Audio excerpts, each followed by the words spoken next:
Hey fellow gamers, Chatty Sisa here.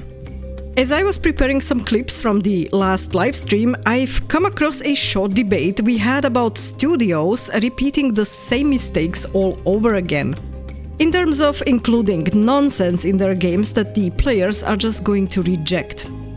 Mind you, we had the discussion almost 2 weeks before this new live service Veilguard 2.0 game was announced, which is Horizon Hunters Gathering. And I've had no clue that just 2 weeks later this exact scenario will come true for the Horizon franchise and for Guerrilla. So while I've said my 2 cents about it already, I think it's still worth posting also this clip in relation to that game, and I'd appreciate if you would let me know your thoughts on this topic in the comment section below. Snakey saying how not to make a game that people will love. Step 1, listen to the 1% of whatever they them people are and all your employees have. Blurping here, yeah. Step 2, do not listen to the 99% of people who... I don't see the next post, but I can guess what you are going to say. Yeah, that's what happened with already a couple of games we've seen lately. So it was very clear that the games were made for the modern audience and not really with the real players in mind. And I just... what baffles me honestly is that before such games even come out, when we see the first trailers, when we see the first gameplay vids, and when we see and hear more of the game before it even releases, many people are already pointing out, okay, this is not going to end well, it's just not appealing. Then you get to hear, it's just Charles again and anti-woke crowd, whatever. It's not necessarily and oftentimes the criticism is not necessarily just because of woke stuff. You can see when there is blatantly bad writing. You can already see it oftentimes, or you can see, for example, like we could see in Dragon Age the Veilguard with the very first trailer. That trailer had no dialogues, it had nothing else than just showing the characters and showing, let's say, what the game looks like. So you could see let's say, this cartoonish style, and you could hear the music that they have chosen for the trailer, and people already knew based on that it's not going to be so great. And it had not necessarily something to do with being anti-woke, it just, you could just see that the game it's not fitting the franchise. It just looks completely off, and that's what the people were highlighting already with the first trailer. And every time you see something like this happen, it is just confirmed after the game then releases. There's rarely a positive surprise. Most of the time, people who are pointing out that there's something wrong are usually proven right, because actually when the game releases you can see, okay, it's crap. In the end, no matter which side is going to scream louder, the wallets of the people who are buying the game are going to decide. So the gamers are going to decide and, let's say, vote with their wallets. And the brainless take from the studios is always surprising to me when you see game A failing, game B failing, because they had stuff that's not really appealing to the gamers, and they, for example, like you said, they don't give a rat's ass about the story or good writing, and they focus on something which is completely unimportant or even goes against what is appealing to the gamers, and they just do completely the opposite. And then they wonder why nobody buys the game. And then the next studio is creating the next game, and they say, oh yeah, you know what, let's repeat it again.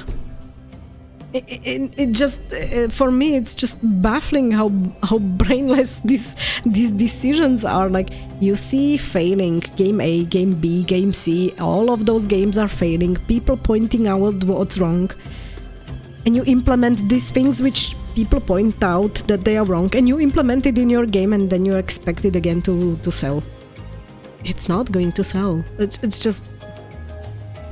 I just can't believe that the studios keep doing that. So, yeah, the step 2, do not listen to the 99% of people who are loyal and love the story and the game since they were kids. And yeah, Step 3, 99% of your game or base tells you how to make it better. You do not listen to them and respond with non-stop gaslighting. Yeah, that's also another... I don't understand this brainless take. Like, instead of listening to the criticism and actually thinking about, okay, maybe it's really time to improve something. If I hear how many people are saying that this and this is not good, then maybe I should think about it, and instead they're gaslighting you. I mean, yeah, it's yeah. Step 4, just pay attention to those paid game reviews that you spend all that money on and just read those bot comments like it's the Bible. Yeah. Step 5, watch it burn. And then step 6 should be you are another studio, you are watching step 1 to step 5 of somebody else, and then you decide to repeat it for yourself. Yeah. Yeah, like I said, brainless takes. I don't understand it. Yeah. Looking at Guerrilla and how this studio was at the beginning when they've just released Horizon Zero Dawn, it was a studio that had fantastic potential by creating something new and interesting with a complex and intriguing story. Its depth only unraveled over time as you were playing the game, and even if you weren't fond maybe of some of the gameplay mechanics, the story and characters were worth it. Sure, the story had what we call diverse characters, but the difference between some forced Vogue DI nonsense and how Horizon Zero Dawn introduced them was huge. It was naturally explained within the game's setting. I'm not saying Guerrilla wasn't doing some rainbow promotion already before, but it had in general not a negative effect on that game, wasn't so on the nose, and the studio tried to listen to the players' feedback.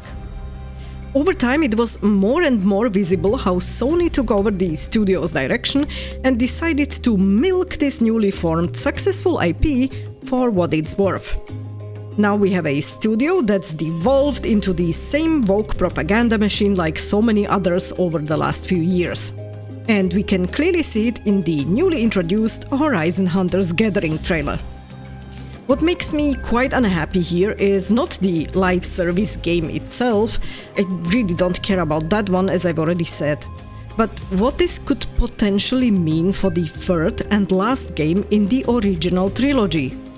If that one gets the same absolutely brainless, heavy-handed DI rainbow nonsense treatment, the over-the-top purple fad hunter brainless takes that nobody's going to play, then that franchise is basically dead.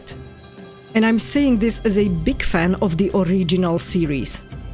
It saddens and, as you can hear, greatly angers me at the same time what that studio has allowed for the IP to become. Just another good thing ruined over the last couple of years.